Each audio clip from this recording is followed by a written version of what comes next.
Mon objectif est que vous ressortiez ici cette courte vidéo avec un produit gagnant pour Pinterest sur ce Q4 et je vais vous partager tout de suite ce que ça peut donner dès que vous comprenez comment Pinterest fonctionne et quel type de produit match bien avec Pinterest. Donc ici je vous partage un résultat d'un compte où on est arrivé justement là sur ce mois-ci, donc sur les 30 derniers jours, où on est à 6 000 € de dépenses ici pour 6,39 de retour sur investissement et 38 000 € de générés. Et comment on arrivait à faire ça? C'est en sélectionnant le bon produit. Il y a trop de personnes justement qui ne comprennent pas assez Pinterest et qui n'arrivent pas à comprendre ok quel type de produit match bien avec la plateforme, et c'est ce que je vais vous montrer dans cette vidéo pour vous indiquer comment on fait pour avoir des résultats de ce type. Donc ce qu'il faut savoir, c'est que sur Pinterest on est sur un moteur de recherche, on a principalement des femmes, une audience CSP+, donc des personnes qui ont du pouvoir d'achat, avec 70% de l'audience qui a plus de 25 ans. Donc on arrive sur une audience qui a du pouvoir d'achat, et donc faut pas hésiter à sélectionner des produits avec des paniers moyens élevés. On n'est pas comme sur TikTok, on n'est pas sur une audience justement qui est jeune, qui n'a pas forcément beaucoup d'argent. Non, sur Pinterest on est sur vraiment des cadres parisiens typiquement qui ont du pouvoir d'achat, et là-dessus faut vraiment pas hésiter à avoir des produits qui peuvent être onéreux parce que les personnes sont vraiment prêtes à mettre le prix sur Pinterest. Nous, on a des comptes Pinterest sur lesquels on a des produits, des paniers moyens supérieurs à 300, 400 €, et là-dessus, il n'y a pas de problématique particulière parce que les personnes sont prêtes à mettre le prix pour de la qualité et pour des produits justement qui vont réellement avoir un impact chez eux. Donc c'est super important à prendre en compte. On va pas jouer sur un angle marketing au niveau du prix. Ce qui est intéressant, c'est qu'on peut avoir une possibilité, un panel de produits un peu plus important et des produits un peu plus onéreux que sur d'autres plateformes publicitaires. L'autre avantage de Pinterest, c'est quoi? C'est qu'on a des coûts par 1000 impressions ici à 1,20 €, alors qu'on est sur une période assez concurrentielle, alors que si on est sur cette même typologie de produits sur Meta, on est en moyenne entre 8 et 10 € le CPM, là on est à 1,20 €. Donc ça veut dire quoi? Ça veut dire qu'on diffuse plus de 8 fois plus pour un même budget égal sur Pinterest versus Meta. Et ça c'est super important à prendre en compte, mais qu'est-ce que ça veut dire également? Pinterest c'est un moteur de recherche visuel et donc il faut avoir des créatives de qualité. Et ça là-dessus, dans le choix du produit, ça va être important de choisir un produit assez esthétique, assez joli pour qu'on puisse justement voir si on est dans la beauté, une application, un avant-après. Et là maintenant je vais vous partager un listing de produits que vous pouvez utiliser pour vous donner des idées, pour comprendre dans quel mindset justement les personnes sont et quelle typologie de produits peuvent bien marcher, et pour comprendre quelle typologie de produits peut bien marcher avec Pinterest. Mais avant toute chose, une bonne stratégie qu'on utilise, c'est de reprendre des produits qui ont bien marché dans des marchés comme les États-Unis, comme l'Australie, les UK, et transférer ces produits-là vers d'autres marchés, donc le marché français, le marché allemand, ou faire des switches à un produit qui a bien marché sur le marché français, pas hésiter à le scaler sur un autre marché ou à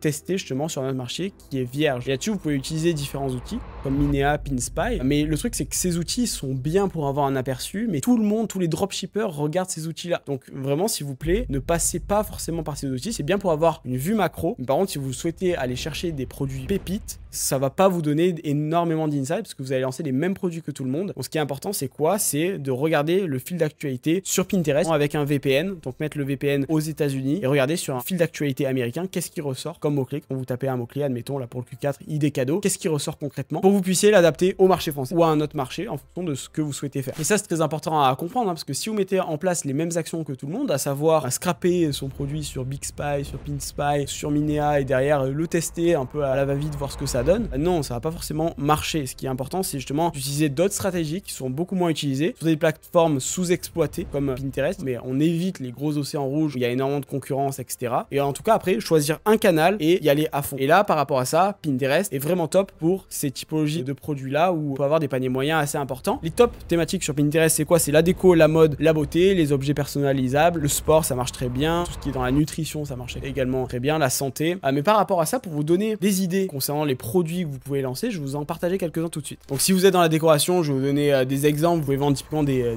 bougies parfumées, un angle un peu artisanal pour faire du high ticket. Ça, c'est quelque chose qui peut très bien fonctionner, qui est bien dans le mood de Pinterest, qu'on arrive sur des profils qui ont du pouvoir d'achat et qu'on est là pour trouver des idées d'inspiration pour son intérieur et plugger une bougie qui peut s'adapter dans différentes pièces de la maison. C'est quelque chose qui peut très bien marcher. Vous avez tout ce qui est luminaire, ça marche très bien, les LED, toutes les guirlandes également. À l'approche des fêtes de Noël, c'est des typologies de produits qui peuvent bien marcher. Pareil dans cette notion-là de décoration. Donc ça, c'est pour la niche un peu décorative, mais il y a plein de choses. Il peut y avoir des vases en céramique. Enfin, ça peut être très large à ce niveau-là. La décoration, c'est très large en termes de thématique. Dans la mode, qu'est-ce que vous pouvez avoir comme produit? Vous pouvez avoir tout ce qui est veste en cuir, des produits spécifiques pour, admettons, les véganes, parce qu'il y a une grosse communauté de personnes qui recherchent des produits de qualité sur Pinterest qui sont prêtes à mettre le prix. Donc en se positionnant sur des mots-clés bien spécifiques comme des vêtements éco-responsables, ça peut très bien marcher et les personnes sont prêtes à mettre le prix. Donc ça, c'est un exemple sur la partie mode. Vous pouvez vendre des gants, des bottes, typologie des bijoux. La typologie des bijoux, ça marche très très bien. Et ce qui est intéressant sur les bijoux, nous ce qu'on voit, c'est que en gros, les bijoux, il faut qu'ils soient plus dans une verticale de personnalisation. Vendre un bijou classique, c'est bien, mais en fait, avec la personnalisation, on arrive directement à faire beaucoup plus de chiffre d'affaires. Nous, c'est des boutiques où on est monté sur 2-3 000 euros par jour sur le dernier Q4 et au cours de l'année, voilà, on a une stabilité avec des gros pics au niveau de la Saint-Valentin et de certains événements saisonniers. Et en fait, la notion de personnalisation, dès qu'on a switché les bijoux sur un angle plus de personnalisation pour du cadeau, ça a explosé les compteurs parce que sur Pinterest, les personnes viennent vraiment pour ça. Ça, c'est quelque chose qui est important quand vous avez une niche qui marche bien. Si vous pouvez la pivoter vers de la personnalisation, ça va très bien marcher et les bijoux en sont un parfait exemple. Et après, là, vu qu'on est au Q4, ce qui est intéressant, c'est vraiment jouer sur l'angle cadeau. Si vous êtes dans la beauté, jouer sur un pack, admettons, de produits capillaires. Et ce qui est intéressant, c'est vraiment de jouer là-dessus, sur cet angle cadeau, parce qu'il y a des millions de personnes tous les mois, surtout à cette période-là, qui recherchent des idées cadeaux et de Noël. Et ça, c'est très important à prendre en compte pour se calquer sur des produits vraiment qui sont axés autour de ces idées cadeaux. Et dès que vous êtes positionné dans les top positions autour de ces mots-clés-là, derrière, c'est énorme en termes de retour sur investissement. C'est ce qu'on a fait sur les 5 précédents Q4. Et derrière, en termes de performance, c'est vraiment le jour et la nuit. Quand vous arrivez dans les premières positions sur un mot-clé spécifique en mode idée cadeau, on arrive sur les personnes en intention d'achat avec des coûts par clic à 10 centimes et des personnes en intention d'achat. Je vous fais pas un dessin, mais ça convertit super bien. Donc voilà, cette partie cadeau fonctionne bien. Mais si vous avez un produit qui ne matche pas trop avec cette partie cadeau, vous voyez pas comment tourner la chose sur un angle cadeau. Si vous souhaitez le faire pour le Q4, basculer des produits en coffret ou en pack avec une offre spéciale Noël, ça peut être une forme justement parfaite pour bien diffuser sur ces périodes-là. Nous, on fait énormément également pour augmenter le panier moyen. Et encore une fois, ça revient au démarrage de la vidéo où je disais les personnes sur Pinterest ont du pouvoir d'achat. Donc de upsell les personnes avec plusieurs produits dans un coffret bien joli pour un angle cadeau, ça fonctionne très bien. Donc c'est pour ça que c'est super important de jouer sur cette notion de pack avec plusieurs produits et qui vont permettre d'avoir vraiment un panier moyen élevé. Et ça, il n'y aura pas de problème par rapport à Pinterest, voire même vous allez avoir plus d'achats sur des produits chers que pas chers parce que sur Pinterest, les personnes, encore une fois, ont du pouvoir d'achat. Après, vous l'aurez compris, hein, ce qui est important sur Pinterest, donc se calquer sur la bonne audience, récupérer des produits qui peuvent bien marcher sur d'autres marchés pour voir comment ils pourraient s'appliquer en France, ou des top produits sur Meta qui sont assez novateurs, qui n'ont pas été diffusés sur Pinterest ou sur TikTok, se calquer sur les tendances de TikTok et derrière les mettre sur Pinterest, juste point de vigilance. Sur Pinterest, l'audience est encore une fois différente. Donc c'est très important de se calquer par rapport à cette audience-là, donc plus de 25 ans, majoritairement des femmes qui ont du pouvoir d'achat, avec des produits visuels où vous allez pouvoir travailler votre partie créative et donc derrière avoir un site également qui soit assez visuel pour que les personnes se visualisent, que les personnes sont en phase d'inspiration. On est sur Pinterest pour améliorer son quotidien et être sur une plateforme où on va chercher de nouvelles idées. Et à ce moment-là, du coup, si vous arrivez à trouver un produit qui match avec des volumes de recherche sur Pinterest, ça peut être vraiment excellent et surtout qui match avec l'audience de la plateforme. Donc voilà, j'espère en tout cas que vous avez apprécié cette vidéo. Si le cas, n'hésitez pas à liker. Si vous avez la moindre question concernant vos produits, votre niche ou votre thématique, n'hésitez pas à l'indiquer en commentaire et je me ferai un plaisir de vous y répondre personnellement juste en dessous. Et je vous mets tous les liens en dessous de la méthode BPO. Donc c'est la méthode qu'on utilise sur la partie recherche produit, puis derrière diffusion publicitaire sur Pinterest pour dépasser les 3 000 euros par jour uniquement grâce à Pinterest